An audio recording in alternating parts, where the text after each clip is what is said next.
कभी कभी ऐसा लगता है कि हम जिंदगी में बस दौड़ रहे हैं। सुबह आंख खुलते ही फोन की स्क्रीन पर स्क्रॉल करना, फिर उसी पुराने काम पर जाना, लोगों की उम्मीदों को निभाना और फिर रात को थक कर सो जाना। पर इस सब के बीच एक सवाल हम अक्सर खुद से नहीं पूछते, मैं कौन हूं? नहीं, नाम मत बताओ, वो तो स्कूल सिखाता है। उम्र मत बताओ, वो तो समय बता देता है। नौकरी, स्टेटस, रिश्ते, ये सब तो रोल्स हैं, किरदार है। मगर इन सब के पीछे जो मैं है, क्या तुमने कभी उसे महसूस किया है? आज की दुनिया में पहचान एक मुखौटा बन गई है।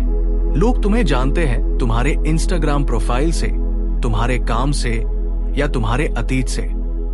लेकिन सच्चाई यह है कि इनमें से कुछ भी असली तुम नहीं हो। तुम वो नहीं हो जो दूसरों ने तुम्हें बताया। तुम वो भी नहीं हो जो अब तक तुमने खुद को मान लिया है। ये सब एक कहानी है और कहानी तब तक चलती रहती है जब तक तुम भूल जाओ कि असली लेखक कौन है। असलियत यह है कि तुम कोई कहानी नहीं हो, तुम एक चेतना हो, एक ऐसी जीवित ऊर्जा जो शब्दों से परे है, समय से परे है। जिस दिन ये बात भीतर से महसूस हो जाए, उसी दिन हर डर गिरने लगता है। क्यों? क्योंकि डर तो कहानी से जुड़ा होता है। क्या होगा अगर मैं फेल हो गया? क्या होगा अगर कोई मुझे छोड़ गया? क्या होगा अगर मैं कुछ न बन पाया? लेकिन चेतना, वो किसी नतीजे से नहीं डरती, वो तो बस है। और जब तुम होने की स्थिति में आते हो, तब तुम जीवन के बाहर नहीं, उसके केंद्र में खड़े होते हो। पर हम में से ज्यादातर लोग जीवन को बाहर से समझने की कोशिश करते हैं। हम सोचते हैं कि अगर सब कुछ कंट्रोल में आ जाए, पैसा, रिश्ते, स्टेटस, तो सब ठीक हो जाएगा। पर भीतर की खाली जगह तब भी खाली ही रहती है, क्योंकि तुम बाहरी चीजों से नहीं, अपनी सच्ची पहचान से जुड़ने से पूर्ण होते हो। यही वो पल है जब तुम्हारे भीतर की शक्ति, तुम्हारी आत्मा जागने लगती है। अब तुम सोच रहे होगे, अगर मैं वो नहीं हूं जो मैं सोचता हूं, तो फिर मैं हूं कौन? और यही सवाल है जहां से आत्मिक यात्रा शुरू होती है। एक प्राचीन उद्घोष है, तू वही है। ये सिर्फ एक विचार नहीं, ये जीवन की क्रांति है। इसका मतलब है कि तुम वही शक्ति हो जिससे सारा ब्रह्मांड बना है, जिस ऊर्जा से सूरज चमकता है, नदियां बहती हैं और फूल खिलते हैं, वो तुम्हारे भीतर भी है। तुम वो दीपक हो जिसे अपने ही प्रकाश की याद नहीं। तुम अपने भीतर छिपी उस रोशनी को खोज रहे हो जिसे कभी किसी और ने बुझा दिया था। शायद एक नकारात्मक बात कहकर, शायद एक असफलता के नाम पर, या शायद समाज के किसी तू काबिल नहीं है जैसे ताने के नीचे। लेकिन अब वक्त है उस रोशनी को फिर से जलाने का। वो बाहर नहीं मिलेगी, क्योंकि वो तुम ही हो। जब तुम बार बार खुद को कमजोर, असफल या भूला हुआ बोलते हो, तो वो केवल शब्द नहीं होते, वे तुम्हारी चेतना की दिशा तय करते हैं। याद रखो, तुम्हारे शब्द तुम्हारा कंपन बन जाते हैं और कंपन ब्रह्मांड से संवाद करता है।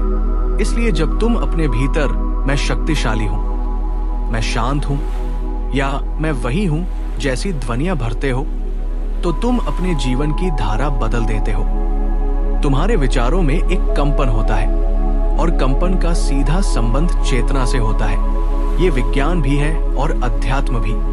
जब तुम गहराई से, पूरे विश्वास से कोई ध्वनि दोहराते हो, जैसे सोहम या ओम, तो वो तुम्हारी चेतना के सागर में एक हलचल पैदा करता है और ये हलचल धीरे धीरे पुराने भ्रमों को तोड़ती है। हर बार जब तुम ऐसी दिव्य ध्वनि बोलते हो, तुम अपने भीतर सोई हुई आत्मा को जगा रहे होते हो। यही कारण है कि प्राचीन काल में जब कोई व्यक्ति अपनी पहचान भूलता था, तो उसे मंत्रों की ओर ले जाया जाता था। लेकिन मंत्र सिर्फ शब्द नहीं थे, वे एक खिड़की थे, एक ऐसे मैं की ओर जो शब्दों से परे है। सोचो, अगर कोई बच्चा हर दिन खुद को कमजोर कहे, तो क्या वो मजबूत महसूस करेगा? नहीं। लेकिन अगर कोई युवा हर सुबह आंख खोलकर कहे, मैं वही हूं जिससे ब्रह्मांड बना है, तो सोचो उस व्यक्ति की चाल, सोच और आत्मविश्वास कैसा होगा। ये सब दिखावा नहीं है, ये अभिनय नहीं बल्कि स्मरण है। हम वो नहीं बनते जो हम बनना चाहते हैं, हम वो बनते हैं जो हम हर दिन अपने भीतर दोहराते हैं। इसलिए आज से अपने शब्दों को बदलो, अपने भीतर बोलने वाली आवाज को बदलो और फिर देखो तुम्हारा जीवन कैसे खुद ब खुद दिशा बदलता है। तो चलो एक छोटी शुरुआत करें। अगली बार जब अकेले हो, आंखें बंद करके धीरे से कहो, मैं कोई कहानी नहीं हूं, मैं चेतना हूं, मैं वही हूं जो सब में है, मैं जो दोहराता हूं वही मैं बनता हूं। ये केवल शब्द नहीं, ये तुम्हारे भीतर की खोई हुई पहचान की चाबी है। जब तुम गहराई से सोचते हो कि तुम चेतना हो, सिर्फ शरीर, नाम या विचार नहीं, तो फिर अगला सवाल अपने आप खड़ा होता है, इस चेतना का अनुभव कैसे किया जाए? क्या ये केवल एक विचार है या इसे महसूस भी किया जा सकता है? और यही से वो यात्रा शुरू होती है जहां तू वही है, एक दर्शन नहीं बल्कि एक जीवित अनुभव बन जाता है। ध्यान यहीं से शुरू होता है, न किसी मुद्रा से, न किसी आसन से। ध्यान वहां से शुरू होता है जहां तुम्हारा मन पहली बार ये सवाल पूछता है कि क्या मैं सिर्फ ये सब कुछ हूं जो दुनिया ने मुझे कहा है? जब तुम ये सवाल ईमानदारी से पूछते हो, तुम्हारा मन धीरे धीरे शांत होने लगता है और तुम्हारी आत्मा बोलने लगती है।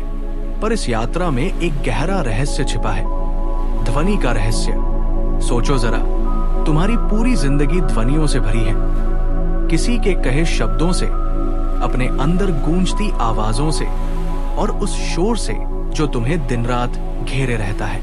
लेकिन प्राचीन ज्ञान कहता है कि हर ध्वनि एक शक्ति है। कुछ ध्वनियां तुम्हें तोड़ती है और कुछ तुम्हें जोड़ती है, अपने आप से, अपनी आत्मा से और पूरे अस्तित्व से।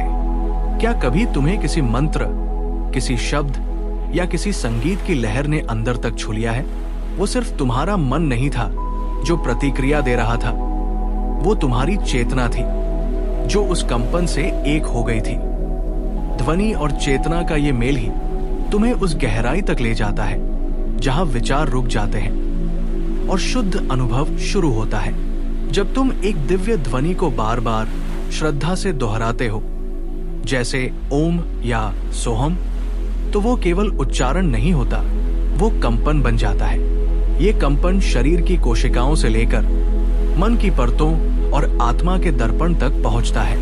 हर बार जब ये कंपन दोहराया जाता है, तुम अपने ही भीतर की गहराई से मिलने लगते हो, एक ऐसी जगह जहां शांति, साहस, प्रेम और शक्ति तुम्हारा इंतजार कर रही होती है। अब सोचो, अगर ध्वनि एक पुल है चेतना तक, तो क्या तुम अपने जीवन में ऐसी ध्वनियों को जगह दे रहे हो, या फिर दिन भर वही पुराने विचार, डर, तनाव और दूसरों की आलोचना की आवाजें ही तुम्हारे मन में गूंजती रहती हैं? याद रखो, तुम्हारा जीवन उस ध्वनि का प्रतिबिंब है जो तुम्हारे भीतर सबसे ज्यादा गूंजती है। इसीलिए प्राचीन मार्गदर्शकों ने कहा, सुनो खुद को और बोलो वह जो तुम्हारे भीतर का सत्य हो। क्योंकि हर बार जब तुम सच बोलते हो अपने आप से, ब्रह्मांड से और जीवन से, तो तुम उस दिव्य कंपन से एक हो जाते हो जिससे ये सारा संसार बना है। और जब तुम इस कंपन से एक हो जाते हो तो कोई अलगाव नहीं बचता, तुम खुद ब्रह्मांड बन जाते हो। अब सवाल उठता है, ब्रह्मांड से जुड़ना क्या वास्तव में संभव है? क्या ये कोई कल्पना है या कुछ ऐसा है जिसे भीतर से जिया जा सकता है? उत्तर सीधा है, ये अनुभव तुम्हारे भीतर पहले से मौजूद है।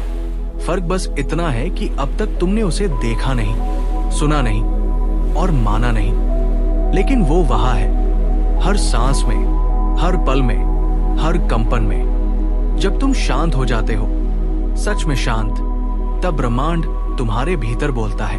उसकी आवाज कोई भाषा नहीं होती, वो कोई विचार नहीं होती, वो एक एहसास होता है, जैसे कोई प्रकाश तुम्हारे भीतर से बाहर की ओर फैल रहा है।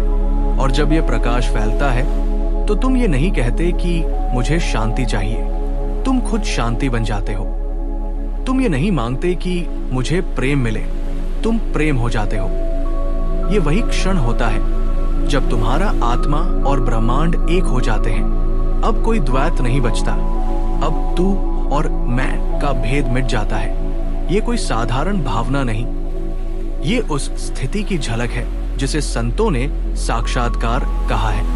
ये वो अवस्था है जहां तुम जीवन को नहीं समझते, तुम स्वयं जीवन बन जाते हो। इसलिए ये मत सोचो कि ये सब किसी पहाड़ पर बैठकर तप करने से मिलेगा।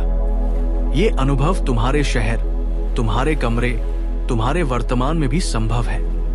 अगर तुम ध्यान से सुनो, अगर तुम भीतर की आवाज को पहचानो और अगर तुम ये मानो कि तुम स्वयं उस दिव्यता का प्रतिबिंब हो जिससे ये सारा सृष्टि चल रही है। याद रखो, तुम्हारा शरीर एक यंत्र है, मन एक माध्यम है, लेकिन चेतना वो स्वयं परम का अंश है।